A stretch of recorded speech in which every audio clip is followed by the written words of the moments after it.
Assalamualaikum warahmatullahi wabarakatuh. Perkenalkan, nama saya Rasti Farisya dengan NIM 7012401006. Saya mahasiswi dari kelas 4D Sistem Informasi. Pada kesempatan kali ini, saya akan menjelaskan sekaligus merangkum materi tentang manajemen proses bisnis. Melalui video ini, saya akan menjelaskan konsep dasar, komponen, serta bagaimana penerapan manajemen proses bisnis dalam suatu organisasi. Pertama-tama kita masuk ke definisi proses bisnis dan BPM proses bisnis.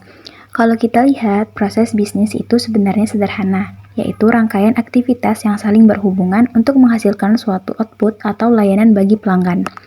Misalnya, dalam kehidupan sehari-hari, saat kita belanja online, kita memilih barang, melakukan pembayaran, lalu barang dikirim sampai ke tangan kita. Nah, itu termasuk proses bisnis. Sedangkan BPM itu lebih ke cara mengelola proses tersebut supaya lebih terstruktur, tidak berantakan, dan bisa terus diperbaiki. Jadi, menurut saya, tanpa BPM, sebuah bisnis bisa tetap berjalan, tapi biasanya kurang efisien dan rawan kesalahan. Dalam proses bisnis, ada beberapa komponen penting.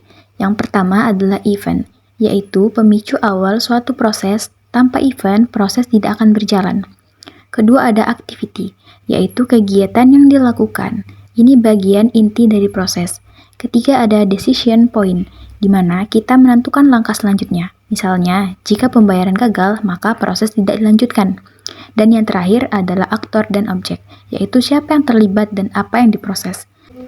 Kalau menurut saya, memahami komponen ini penting supaya kita bisa melihat proses secara lebih jelas dan tidak bingung saat menganalisisnya. Selanjutnya ada bisnis proses life cycle.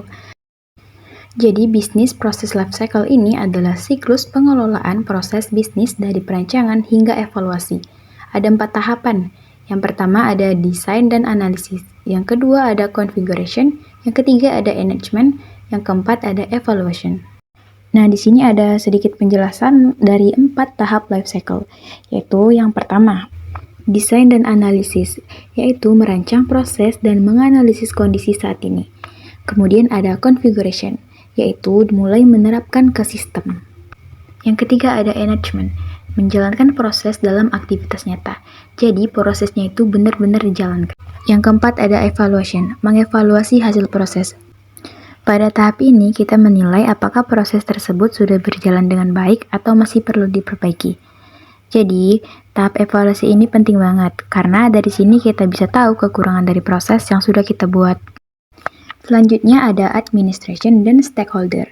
Administration ini mengelola dokumentasi, aturan, dan sumber daya proses. Sedangkan stakeholder adalah semua pihak yang terlibat, seperti manajer, karyawan, pelanggan, dan supplier. Setiap stakeholder punya peran penting, karena kalau salah satu tidak berjalan dengan baik, proses bisnis juga bisa terganggu. Dalam penerapan manajemen proses bisnis dapat dilakukan dengan 2 cara.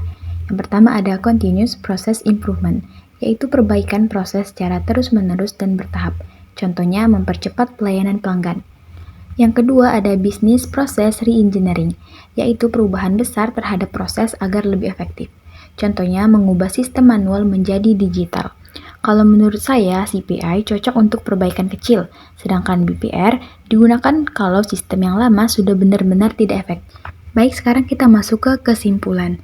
Manajemen proses bisnis, bisnis proses manajemen atau BPM, merupakan pendekatan sistematis untuk merancang, menjalankan, mengevaluasi, dan meningkatkan proses bisnis agar lebih efektif dan efisien.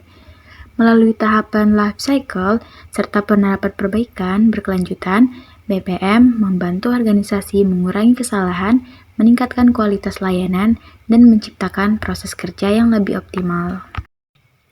Sekian yang dapat saya sampaikan. Semoga penjelasan ini dapat membantu kita memahami pentingnya manajemen proses bisnis. Terima kasih atas perhatiannya. Wassalamualaikum warahmatullahi wabarakatuh.